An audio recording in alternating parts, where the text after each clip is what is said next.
Has everyone ever noticed a rather strange phenomenon in Harry Potter?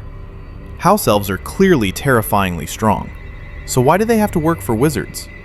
You might ask, just how strong are house elves after all? The answer is so strong that even wizards are afraid of them. House elf magic operates on a completely different system from wizard magic. They don't need wands, they don't need incantations, they can use it simply by thinking of it. And they execute it extremely fast, with great power and fewer restrictions. Even Harry himself admitted that house elf magic is stronger than wizard magic in many respects. Just taking a few examples clearly seen in the films. First, they can apparate to places wizards cannot enter, even Hogwarts, a place forbidden for apparition. They still move in and out normally, because their magic system is completely different. Not only that, they can also cast spells that wizards cannot explain, and their combat ability is equally astonishing.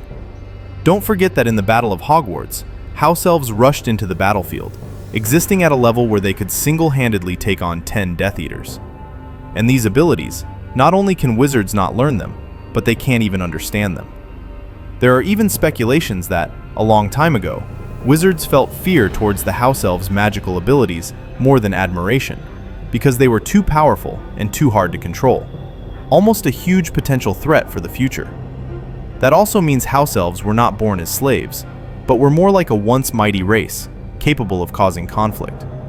Wizards found a way to suppress them, but the question is, how could wizards suppress such a powerful race and maintain that suppression for hundreds of years?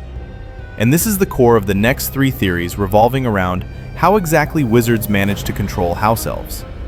There is a theory recognized by many fans, which is, were house elves created by wizards?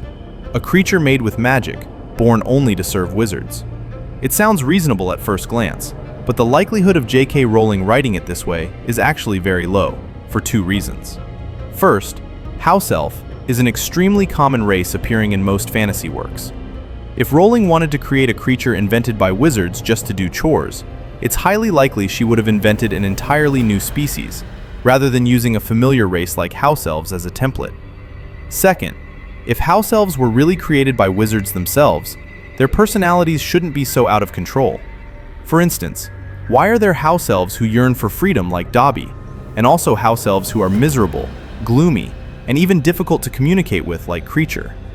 This does not fit the setting of an artificially created race. Therefore, the theory that house elves are products created by wizards can almost be ruled out. But wait, the second theory is even scarier and much more plausible. House elves were not born as slaves, but were gradually domesticated by wizards. Imagine a few hundred years ago, wizards were taller and stronger than house elves, and had better organized military strength.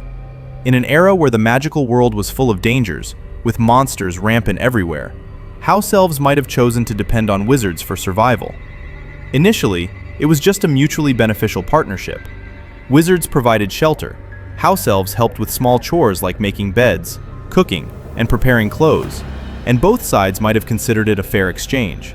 But no one expected that society would slowly, quietly, turn in another direction.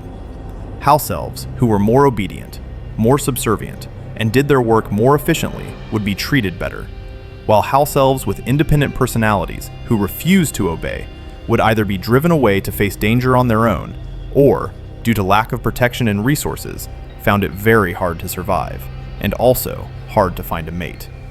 Through generations of reproduction, the remaining individuals were the group most suitable to be slaves.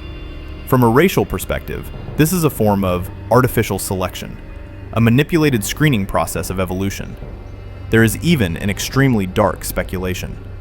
Wizards might have intentionally arranged house elf reproduction, pairing the obedient ones together and the subservient ones together, to ensure that the next generation was increasingly easy to command. After all, in most wizarding families, only one house elf usually appears. But this leads to a question. How exactly does their entire race reproduce? If there are no fixed populations, no natural society, no house elf villages, then arranged reproduction seems to be the only explanation. It sounds cruel, but this theory explains why house elves are so strong yet do not resist, why they even like being enslaved, and why house elves like Winky collapse the moment they are freed. because at the genetic level, they have been selected to be ideal servants. At this point, you might ask, how did house elves who yearn for freedom and want to resist, like Dobby, appear? If he didn't like the Malfoy family, why didn't he just use super strong magic to run away? In fact, thoughts like fleeing, resisting, or overthrowing his master were completely contrary to his biological instinct, just like how Dobby still punishes himself even after gaining freedom. The extreme loyalty of house elves might have been engraved into their blood. It sounds sad, but it's reasonable. Having discussed the first two theories, we come to the final one, also the most perception-shattering theory. Perhaps from beginning to end, we have only seen a very small fraction of the house elves. The true house elf race might still be living freely outside. The original text actually hints at this quite clearly. House elves and families are indeed loyal and submissive, but that does not mean that all house elves in the magical world have been absorbed by wizards. Imagine a race born with incredibly powerful magic, capable of apparating, breaking magical barriers, and casting spells that wizards cannot counteract. If such creatures choose not to be employed, they can absolutely live in seclusion somewhere in the world to survive and thrive. In other words, the house elves in Hogwarts are only the domesticated group, while in the forests and valleys where wizards have never trod, there might still exist another group of house elves living completely free, unbound by the constraints of wizard society. This also follows the previous logic. Hundreds of years ago, only the kindest, most timid, and most shelter-craving house elves approached wizards, while those who chose not to approach wizards were forced to adapt to the wild environment, face dangers, and reproduce freely.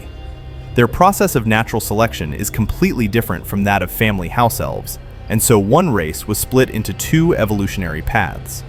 Family house elves are subservient, loyal, meek, influenced by wizards for hundreds of years, while wild house elves are free, dangerous, possibly distrustful of wizards, and retain their original power.